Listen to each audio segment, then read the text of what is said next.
Welcome to Is It Truly Gluten Free?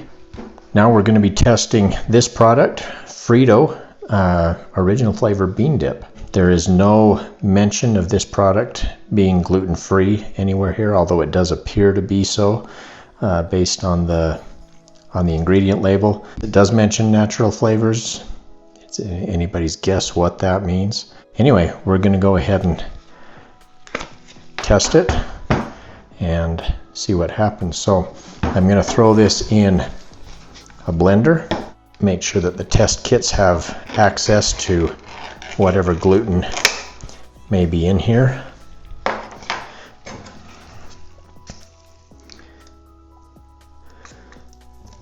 Okay, so we'll put it on the blender base and give it a blend here.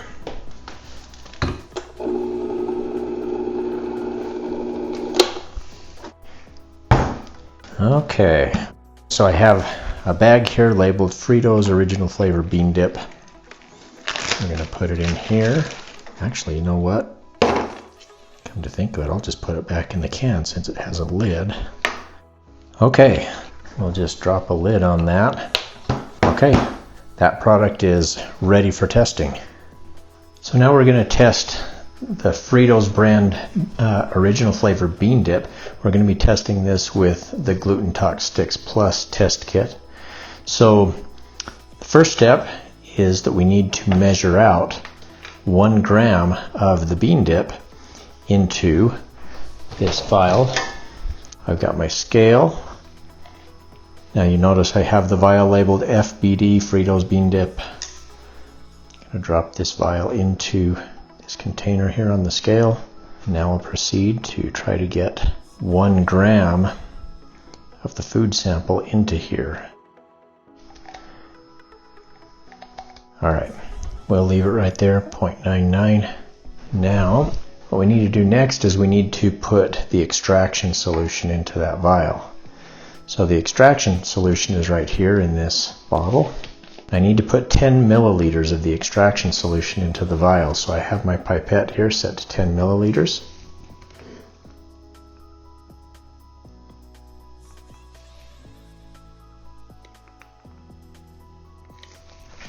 And now the next step is to go ahead and vortex this. We're going to do that for a minute or so.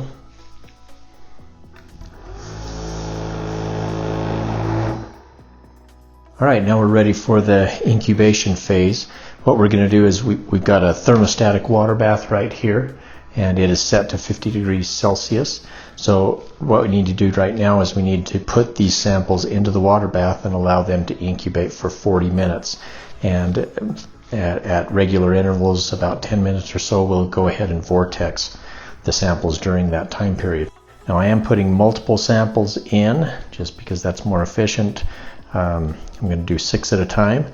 So we'll allow these to sit here for 40 minutes, like I said, and we'll return shortly to vortex them.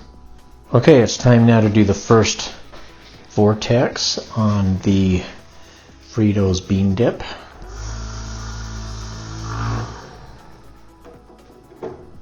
Okay, another 10 minutes has elapsed. That means it's time for the second round of vortexing.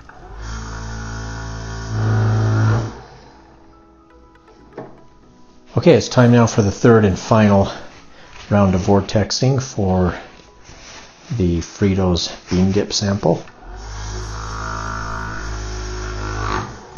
Okay, there we go. And in just a few minutes, we'll go ahead and move this tube to the centrifuge. All right, now it's time to centrifuge these samples. So what I'm going to do now is I'm going to spin these samples at 2500 Gs for a period of 10 minutes.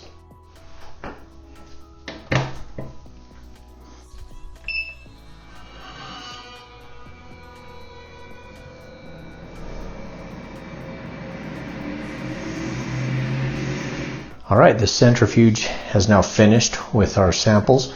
The next step is to transfer it to a new tube. Now, we're not interested in all of it, though. You'll notice that the solids have been pushed to the bottom of this tube by the centrifuge, and we're left with this liquid stuff here at the top. That's what contains the extracted gluten. So we need to pour that off into this new empty tube, which you'll notice I've labeled identically to the other one. So Just take that tube and pour it into this one. So for this new tube that has our extracted gluten, I'm going to allow it to sit for a little while to come to room temperature, after which we'll do the dilution and the analysis.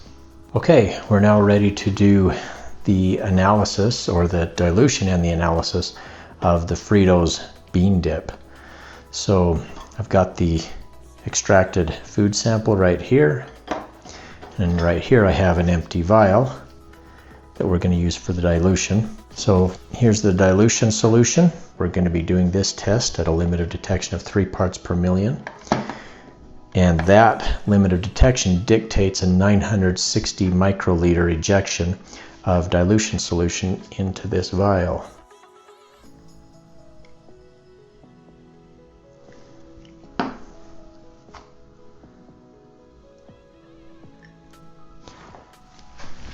Now we need to follow that up with a 40 microliter ejection of the the extracted food sample here.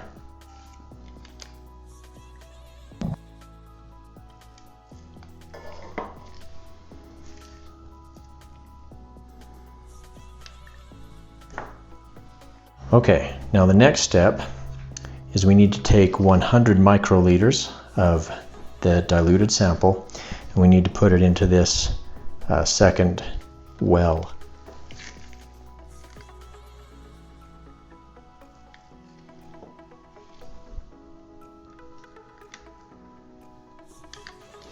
Okay, next step is the analysis. So I've got my test stick here, which I'll drop into that well